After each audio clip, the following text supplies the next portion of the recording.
I would appreciate it if you would put in the chat box what chapter you represent and what team you are coaching. Please put that in the chat box for me so that I'll be able to have a record of who attended. So welcome everybody to the 2024 All-Star meeting. We apologize, we had to push it off a little bit. But yeah, so the reason why we do this meeting is to kind of just go over what All-Stars is, and then what the certification process is, just to kind of give everybody an idea of how the tournament's going to go and how the national tournament will play out for those teams and chapters that qualify. So the first thing is certification. Let me see. So right now, as the coaches and as the chapter directors, we just need you to kind of get on your players about getting in the right documentation, information. Let me see if it's on the next slide. So, oops, it's not. So the documentation is they need a proof of grade, proof of age, and proof of address. And then they will submit all of that online. And we definitely emphasize everybody getting that information now and not waiting until next Thursday, because by next Thursday is when we start making the rosters and getting those out to all the chapters and teams. So we have sample certification documents on the website. I'll show you that after our presentation. And let me move to the next slide. So the tournament is going to be February 24th and 25th. So next weekend is the opening round. And then the championship or the final round for the sectional tournament is March 3rd and 4th. So as of right now, the plan is the top 2 teams from the final round will qualify for the national tournament. We're waiting to hear from national to hear if, any different from that. But as of right now, that is the plan, the top 2 teams. The national tournament for 6th and the 8th grade all-star teams, the D2 and D1 all-star teams, is March 9th and 10th.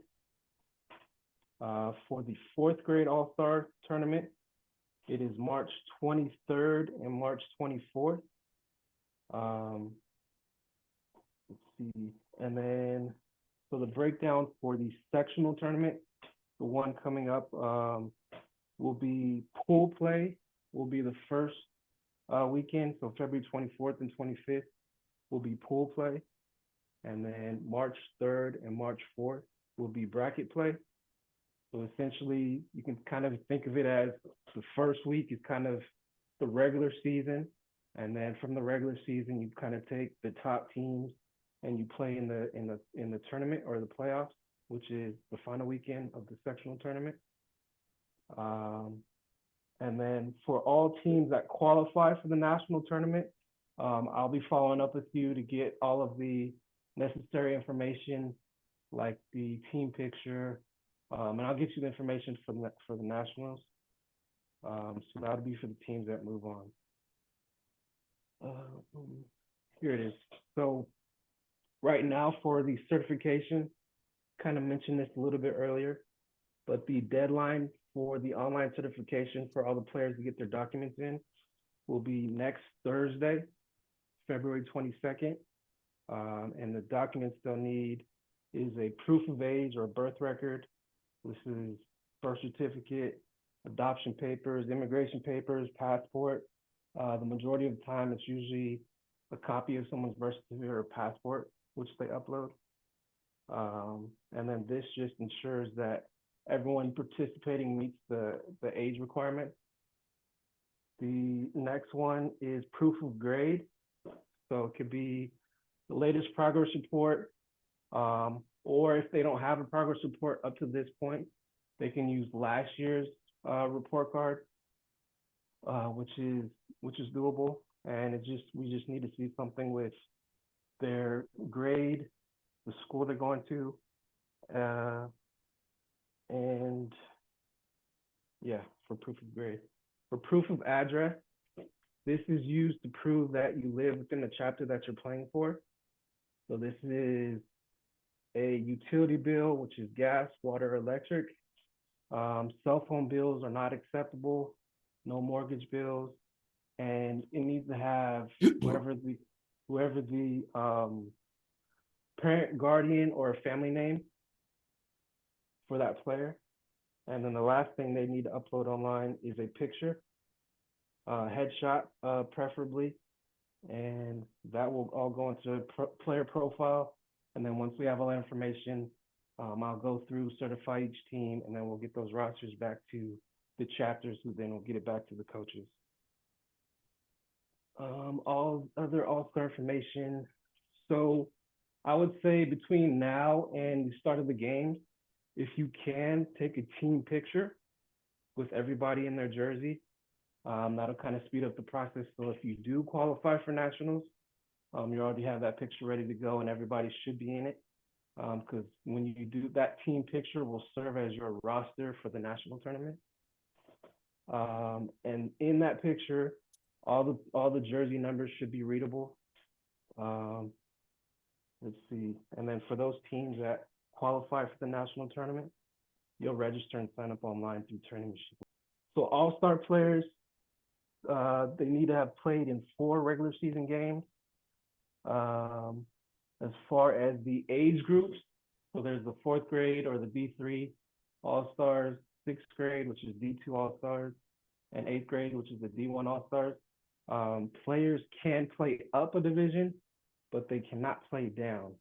So if you have a 4th grade player that you think is very skilled and could possibly hold their own in the 6th grade All-Stars, you can do that. But let's say you have a 5th grader who you think, or you're trying to play down, that wouldn't be acceptable.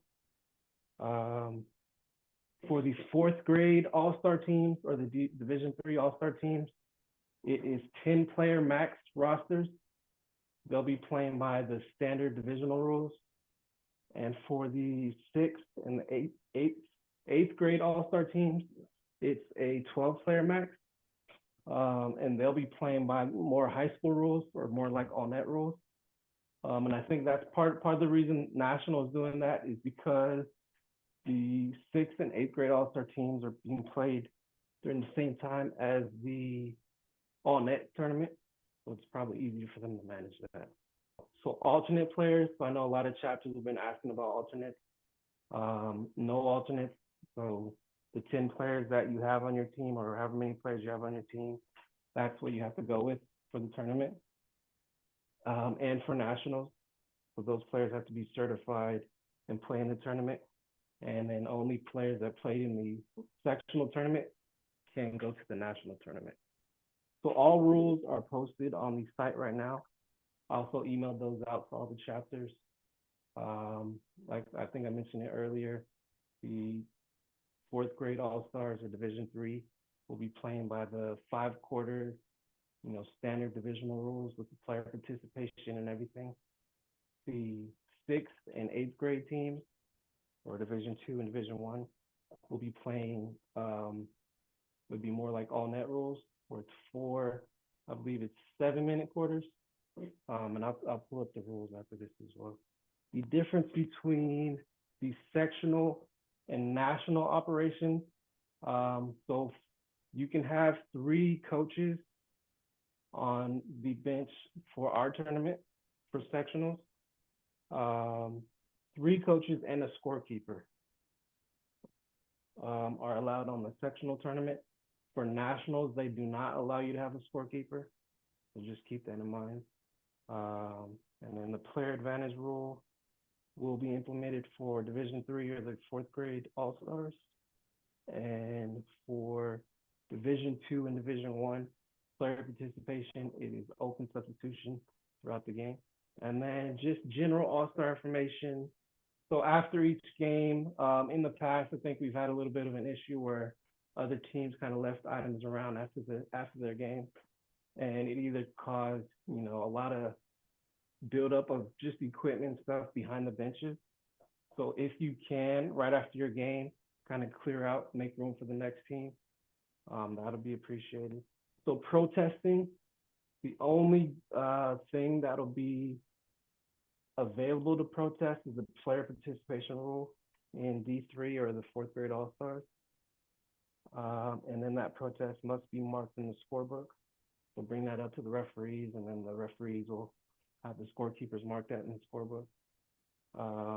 And then before each game, the coaches need to present their certified roster to the scorebook so that they can fill out their book. Coaches and chapters, if you can, just remind your players and your families that there will be a gate fee for the sectional all-star tournament and the national all-star tournament for those teams that qualify. And that the amount is listed in the coaches packet that I sent you guys. These are the team numbers that we currently have. I will get this to everybody. We have 7 teams in the fourth grade All-Stars, 5 teams in fourth grade girls, 7 in the 6th grade boys, 5 in 6th grade girls, 6 in 8th grade boys, and 5 in 8th grade girls. So right now we're working on the tournament schedule. We're hoping to get that up by next Wednesday at the latest, but hopefully sooner. So once I finish that, I'll send a message out to everybody. Andre, you want to go over questions now? Yeah, let's go to questions. Okay. Actually, let's go to the chat box first. There's some questions in the chat. Let's take those questions, Adam, and then we'll come back and take any additional questions that aren't. Okay, let me see. The first question in the chat box is from. So I think Kirk was asking, are we limited to 10 players? So it depends on the division. So Division 3 or the fourth grade All-Star teams, they are playing with the 10-player rosters because they're playing by the standard divisional rules. For the 6th grade All-Star teams and the 8th grade All-Star teams, or the D2, D1, however you name it, they will be playing by high school rules or all-net rules. And those can have 12 players on each roster. From Eric, do the coaches need to keep any documentation of the kids the parents uploaded it? So once they upload all those documents, we'll have a record of it on the roster that we kind of receive their proof of age, proof of grade, and proof of address. So you'll just need the roster. Once the chapters and you, the coaches, receive the roster, you'll just need to bring that to your game. And then I recommend printing out maybe 2 or 3 copies, just because sometimes people leave it at a gym or whatever the case may be. If boundaries were open, do we need to upload proof of address? I'm assuming this is for girls. So for girls, I don't believe proof of address is required when you are uploading for certification. So no, for girls, no. For boys, yes, proof of address is still needed. From West, when you say high school rules, that means open subs for the entire game. For 6th grade and 8th grade All-Stars, correct. It is open substitution for the whole game. For the Division 4 or the Division 3 4th grade All-Stars, I believe the requirement is everybody needs to play 1 full period in the first half, and then it's open substitution in the second half. One other question, it's actually a statement, Adam. You see that? This is from Dan. Yeah, there's a question at the end whether well, I'll let you guys read it. Well, I guess, Dan, Adam, I'm sorry, I'll jump in. I'll take that. Okay. The Nationals set the date for the Mikasa tournament. We, of course, have our sectional tournament. We have never played on President's Day weekend. And so that kind of eliminates President's Day weekend as a potential weekend for games, right? So we're locked in. They've set that on the 10th.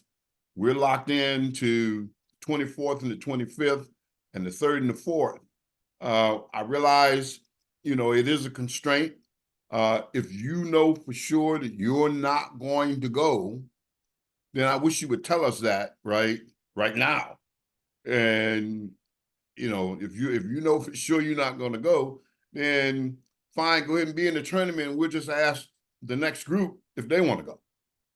The way we're doing this thing is you should know on Saturday the 3rd, you should have a really good idea as to whether you're going to go or not. Because on Sunday is going to be basically championship games only. And so by the end of play on Saturday night, we should know who the top 2 teams are going to be, and those teams are going to go. So that gives you kind of an extra day. I recognize, again, it's a constraint, but I can't say it any other way other than it is what it is. It is, National is deigning to play that tournament, at least the 6th and 8th grade. They're playing that on 9th and 10th, and we don't really have any wiggle room on that. In the case of the 4th graders, we have until the 23rd, the National is on the national tournament is being played 23rd and 24th. So you have plenty of time to get hotel rooms and flights and the rest of the itinerary that's required to attend nationals. I don't know how else to answer that question, Dan. Andre, a question about, maybe this is like, would it help if I asked nationals? Like I don't know if they're hurting for teams in a particular division, for example, right? That's why I mentioned the girls. With Dan, all of the communication in regards to the tournament, at least in regards to who qualifies for the tournament, goes through the section. Okay. Right. Makes sense. And we have been talking with them about whether they're going to allow more than just our top 2 teams. If they will, then we'll make you guys aware of that. And we hopefully should know that before the tournament begins. But at this point, they have not communicated that to us.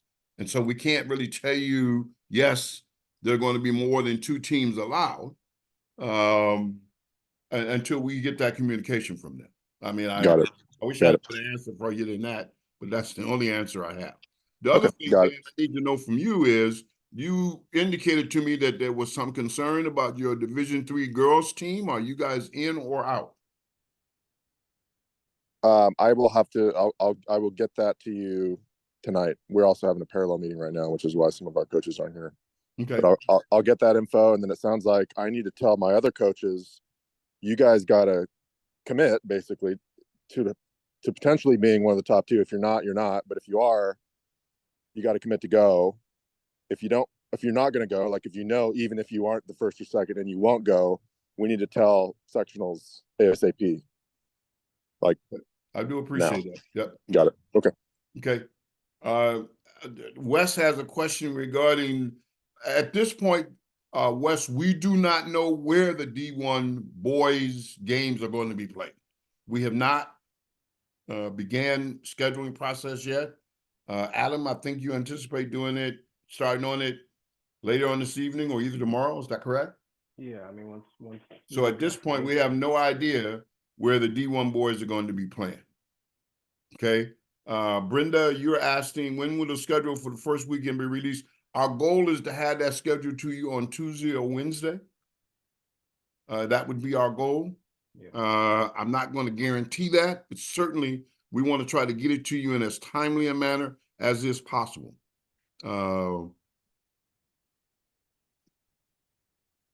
One of the other things I said I was going to show was the rules.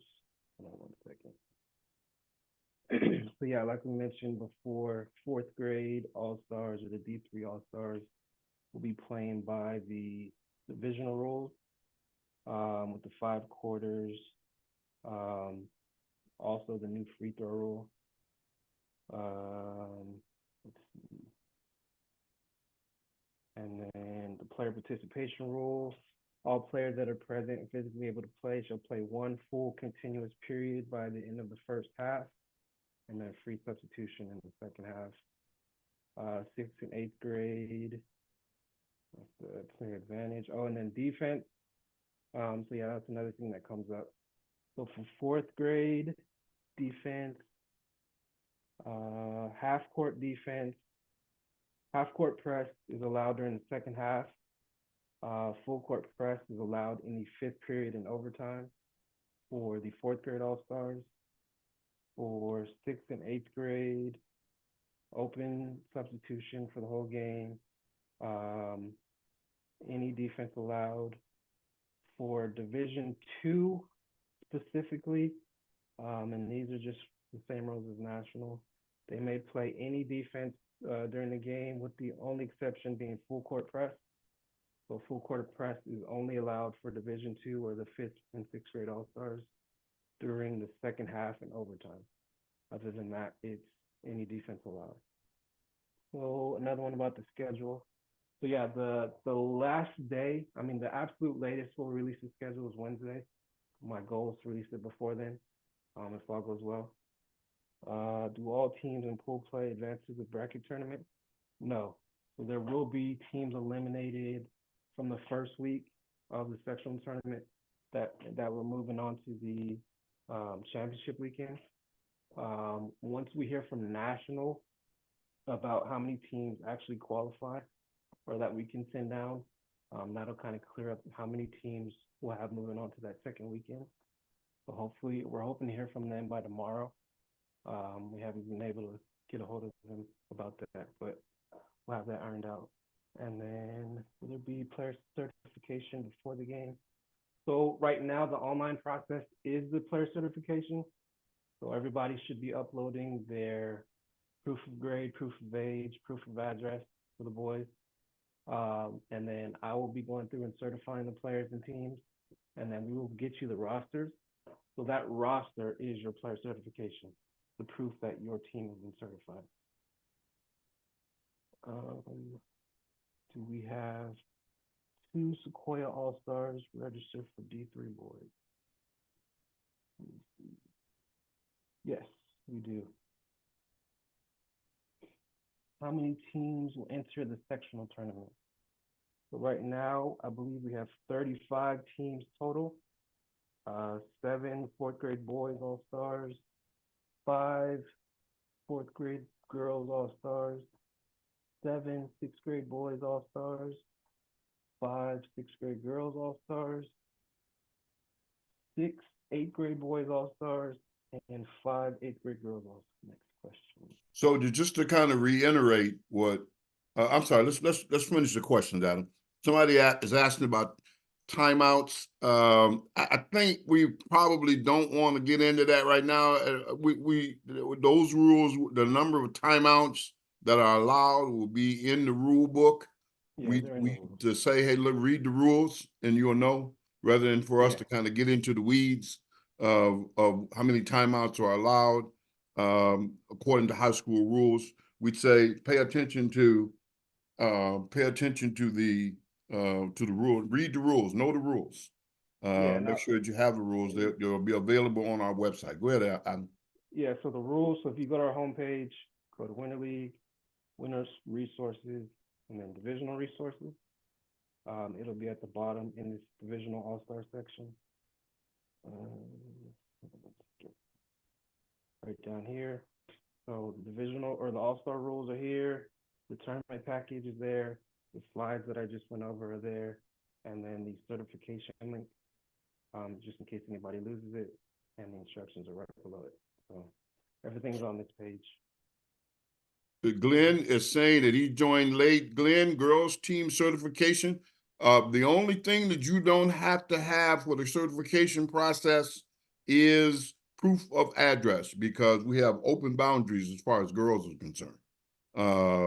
We will have, there is on the website, there is the sectional all-star package, which delineates the necessary certification documentation is on our website.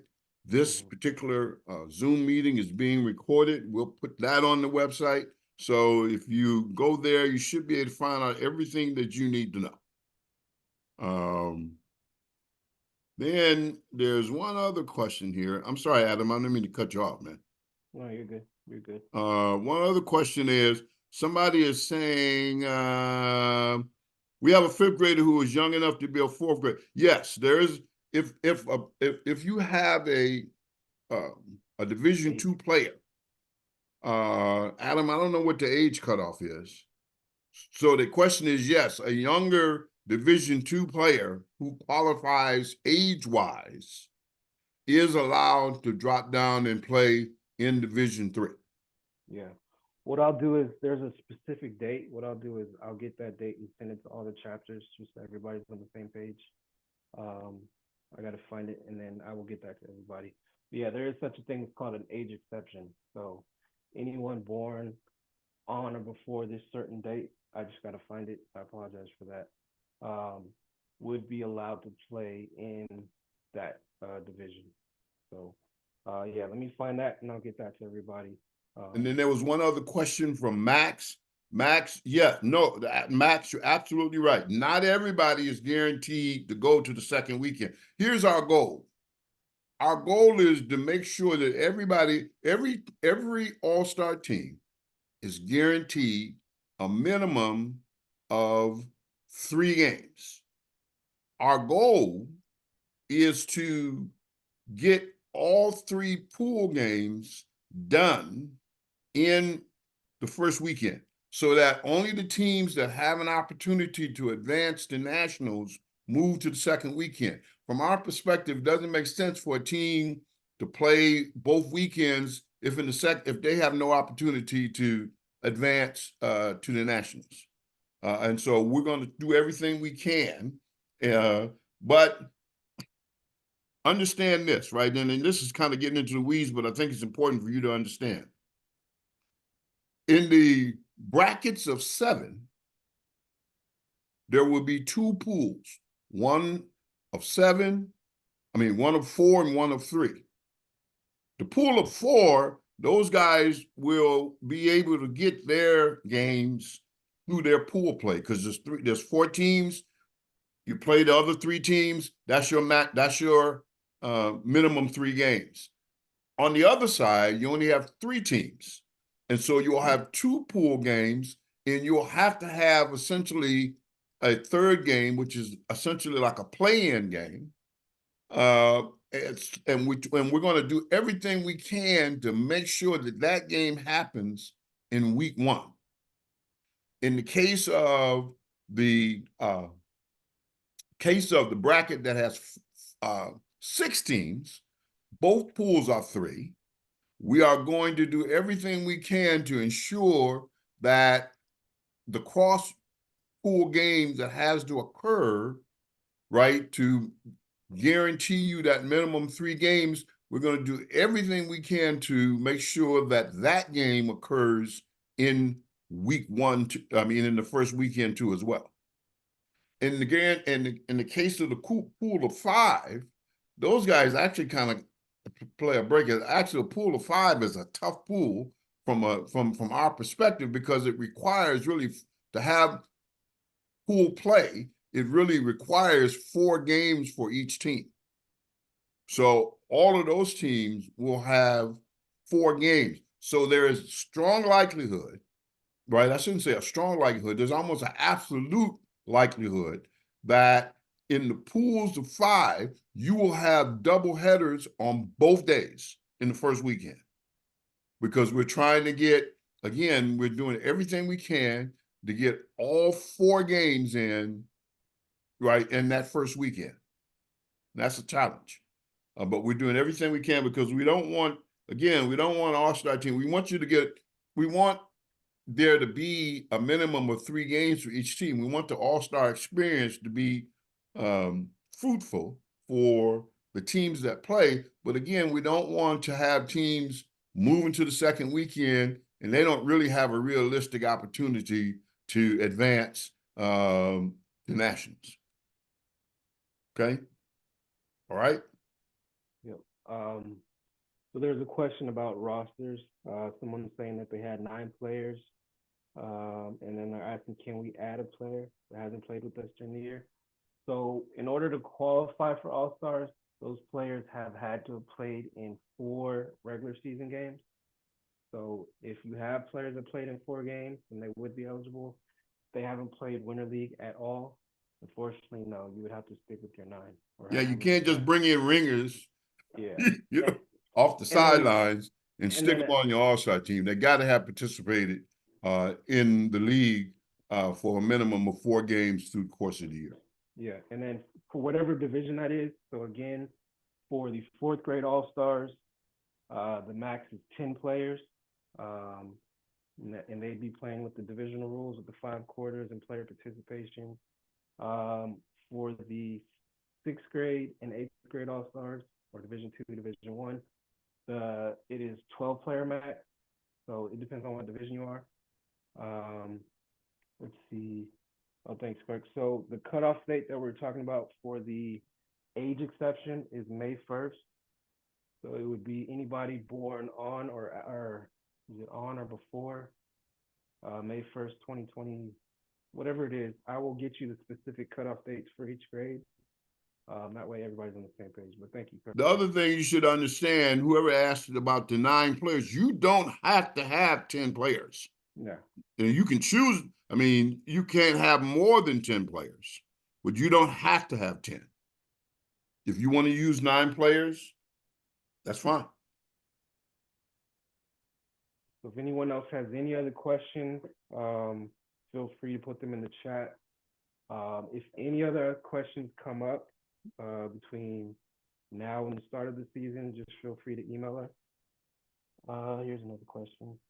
When will we get hotel info? What's included in the package? So the local tournament, I mean, everything's local, so there's no hotel information. But the national tournament, I know National is partnered up with some hotels. So those qualifying teams that go to national, when you register, I believe you'll get information about the block of hotel rooms that national has access to.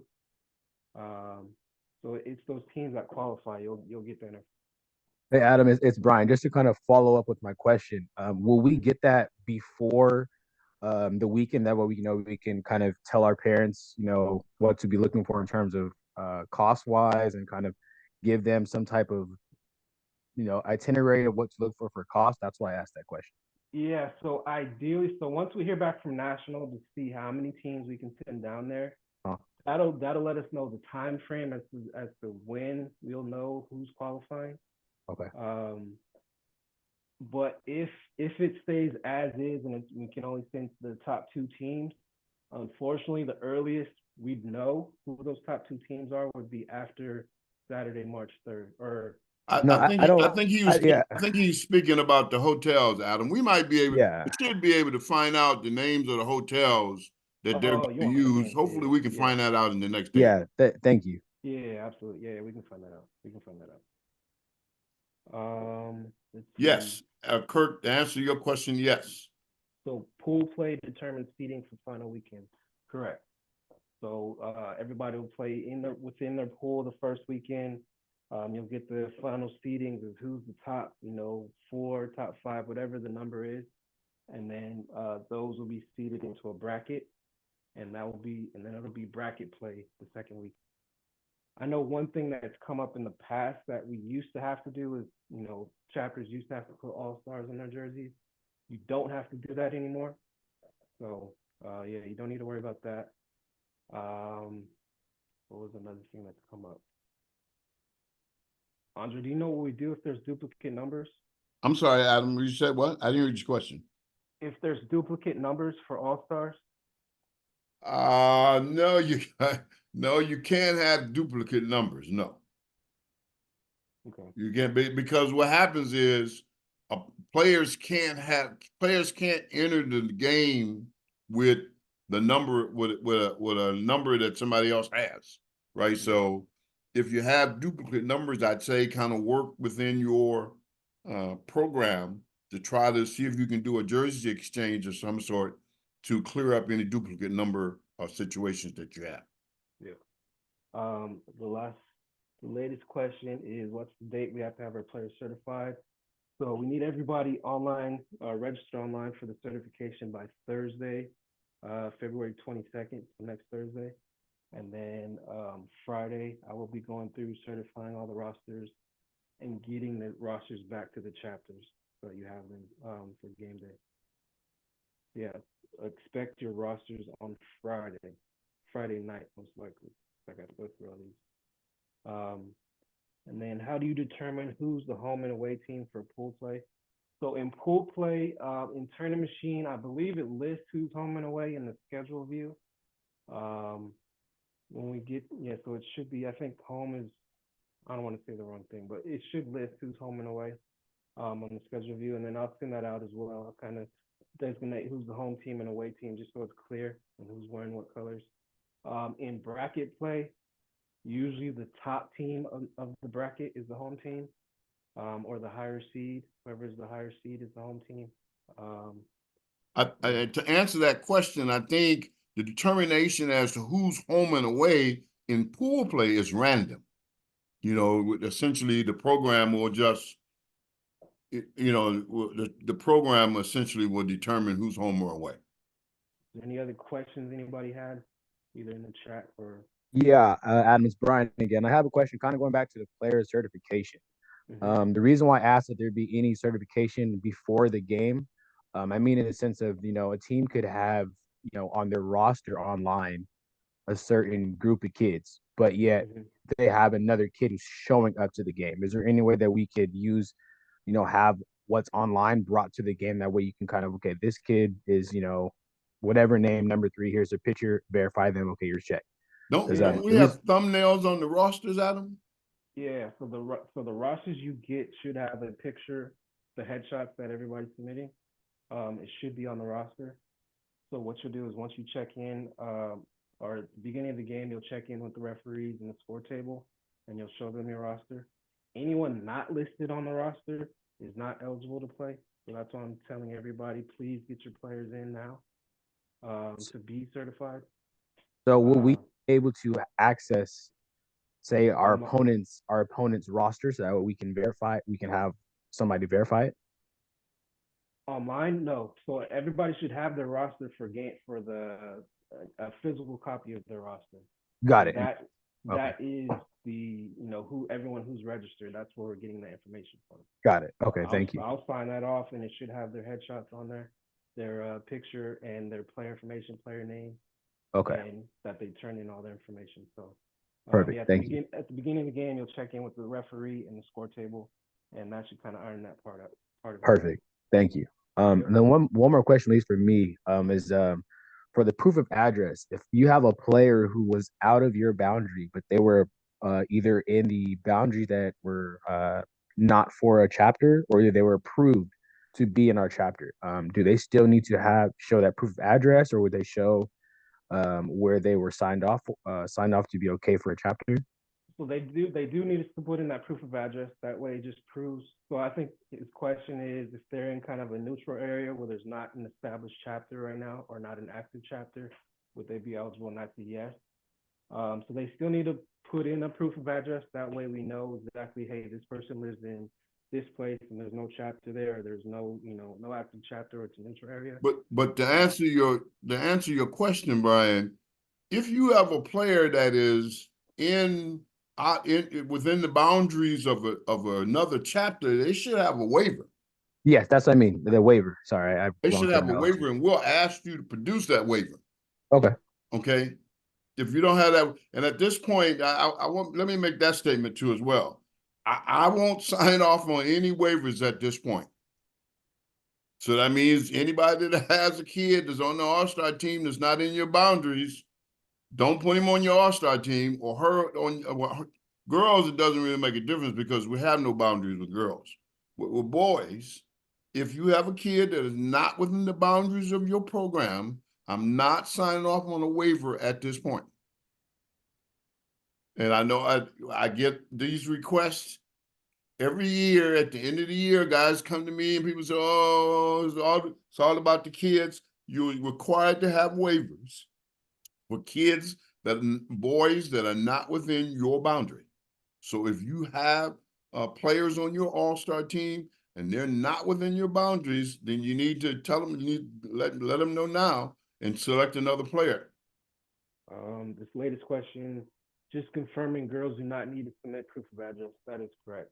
So for girls, it's been open boundaries all season. So no, you don't need to submit proof of address. I believe the system doesn't require you to do it for girls, but if for whatever reason it does, I think you can just upload a blank page or something, and it should work. And then I'll go through it, and I can see that stuff. Is there any other questions? I'm trying to think of what else usually comes up. Are there, Adam, did you ask if there were any other questions that were not listed in the chat box? Yeah. If You there's asked any that question. Okay, questions- I'm sorry. I'm having a hard time hearing you, Adam. I'm sorry. I apologize. Oh, my bad. Okay.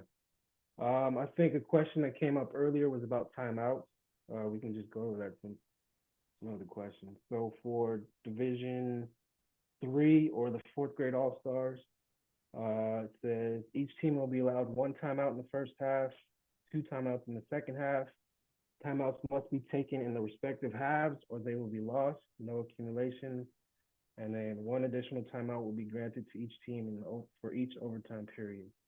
That is for Division 3 or 4th grade All-Stars.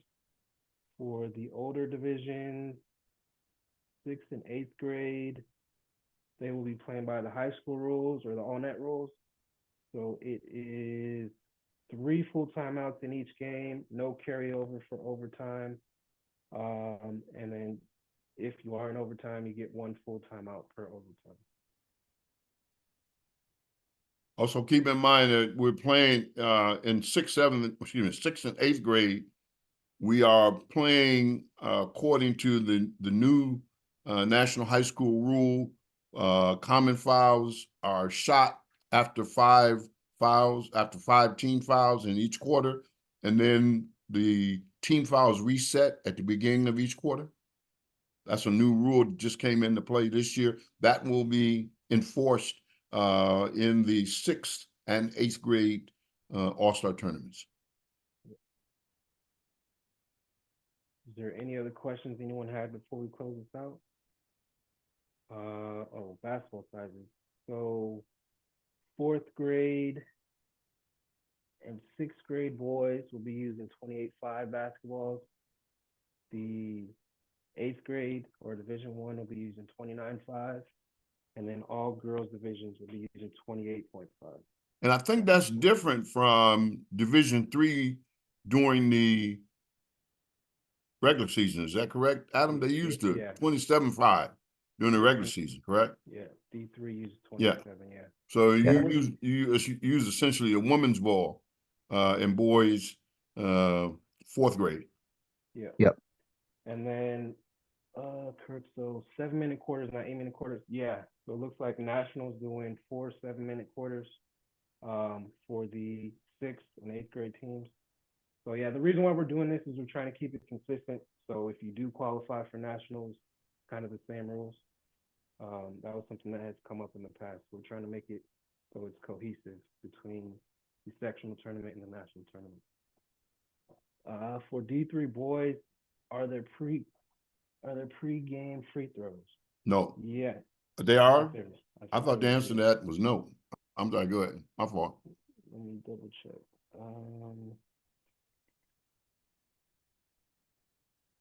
I don't think they have free throws. I don't think they do, Adam. Okay. There's a couple of differences. One, there is no requirement for a pass in the backcourt like there is normally during the regular season. You don't have to make the pass in the backcourt. And I take that back. The first pass in the backcourt is at the very bottom. Does not apply in the tournament, so you don't have to make that pass. And there are no free throws at the beginning of the game.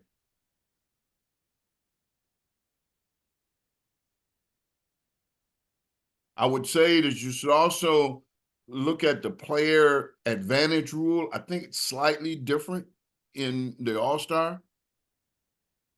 You know, there's some slight differences in the All-Star, so be familiar with it, go over it, know it. It will be enforced in the All-Star tournament, both on the sectional All-Star tournament as well as in the national All-Star tournament. for fourth grade only though. The player Fourth management. grade, I'm sorry, excuse me. Yeah. The other thing is, I just want to, in sixth grade all-star, sixth and eighth grade all-star play, there is no guaranteed playing time. But we definitely do recommend that every all-star player have the opportunity to participate in the game, right? It's there's a lot, there's practice time. Some of you guys charge, I mean, there are most chapters charge an all-star team fee. So you got a parent paying an all-star team fee. You got a kid that's practicing, coming to practice on a timely basis. So that kid deserves the opportunity to participate in the game. So I know what happens is the game gets tight and guys sometimes go to sleep on players that they feel are less skilled, but it's not fair. And it's not really a good all-star experience. And I think what we want to emphasize is that we want our kids to have a good all-star experience. We want them to have a good all-star experience. We want them to be able to look back on the all-star experience and say, look, I had fun. Whether they win or lose or qualify for national or not, they had fun participating in the all-star play. Again, I'm gonna do my best. I sometimes have problems with do my best to make sure that I get this recording to Adam so that he can get it up on the website that you might be able to review what we've discussed this evening. Hopefully, it'll probably be tomorrow before it's up, but we will work to get it up, as timely as is possible.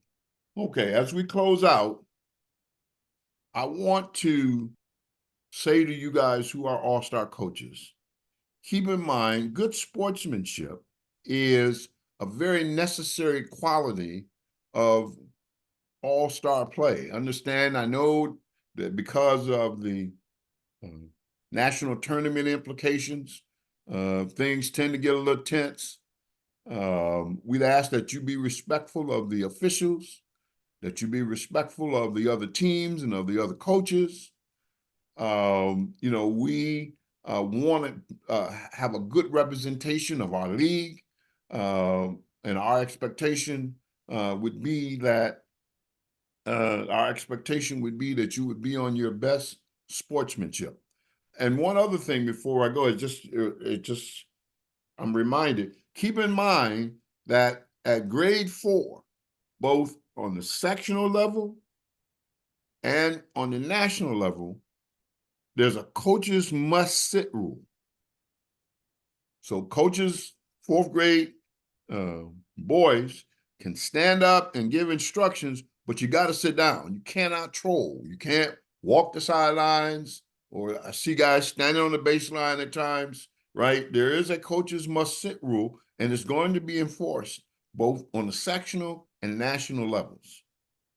The other thing is we're going to hold the coaches responsible for the behavior of their fans.